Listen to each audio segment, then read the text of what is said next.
Hello नमस्ते नमस्कार सम्पूर्ण साथीहरूलाई। आज चाहिँ हामी चितलाङको यो छोटो अनि मिठो भ्लगमा स्वागत गर्छौँ र चितलाङको हामी केही गाउँका रमाइलो दृश्यहरू देखाउनेछौँ।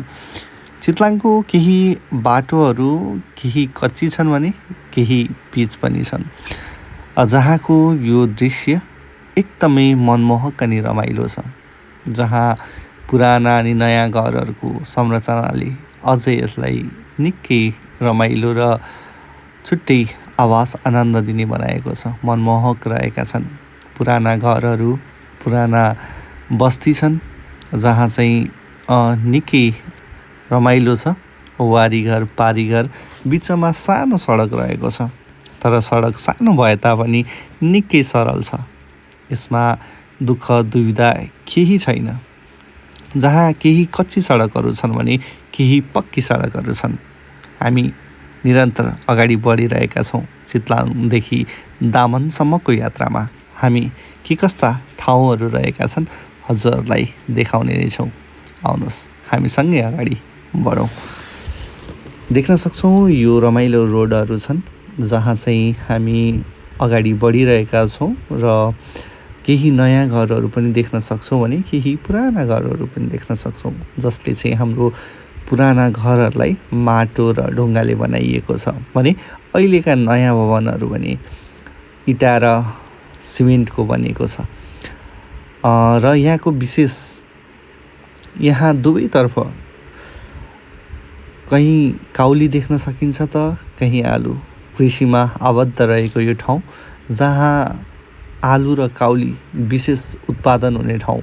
र यहाँको मौसमको कुरा गरौँ भने निकै आनन्द, चिसो अनि आनन्दको मौसम छ, जहाँ बस्न निकै आनन्द आउँछ। यो यात्रामा हामी काठमाडौँदेखि चितलाङसम्म आइपुग्दा काठमाडौँमा केही गर्मी आवाज थियो भने चितलाङबाट हामी अझै अगाडि बढ्दै जाँदा केही चिसो आवाज अनुभूति गरेका छौँ, जहाँ चिसो मौसम। यहाँका सडकको किनारमा निकै मान्छेहरूको भिड थियो। सायद आज केही कार्यक्रम हुनुपर्छ। हामीले कसैलाई रोकेनौँ, कसैलाई सोधेनौँ। हामी आफ्नो यात्रा निरन्तर अगाडि बढाइरहेछौँ। चितलाङको यो छोटो भिडियोमा हजुरहरूलाई के कस्तो लाग्छ प्रतिक्रिया दिन भने नबिर्सिनुहोला। यसरी नै छोटो दूरीको बाटो, कहीँ पिच छ त कहीँ कच्ची छ, कहीँ पक्की बाटो छ त कहीँ कच्ची बाटो छ। सो यसरी नै हामी यो पुरानो गाउँलाई अवलोकन गर्दै अगाडि बढिरहेका छौँ। हामी दामनसम्मको यात्रामा के कस्ता बाटोहरू छ, के कस्तो गाउँ छ र त्यहाँको परिवेश कस्तो छ हजुरहरू सामु देखाउने छौँ। ठाउँ ठाउँमा केही र कच्ची बिचको सडकमा निकै रमाइलो यात्रा गरियो। अब हामी यहाँ चाहिँ एउटा काउली र आलुको प्रतिबिम्ब स्वरूप एउटा शालिग बनाइएको छ, जहाँ चाहिँ म हजुरहरूलाई देखाउने नै छु। काउली र आलु बिचको प्रेम कथा हो यो। निकै रमाइलो छ, जहाँ चाहिँ काउली र आलु विशेष उत्पादन हुने गर्छ। सायद त्यसैले होला यहाँ एउटा ठुलो मूर्ति बनाइएको छ, जहाँ चाहिँ आलु र काउली एकसाथमा छन्।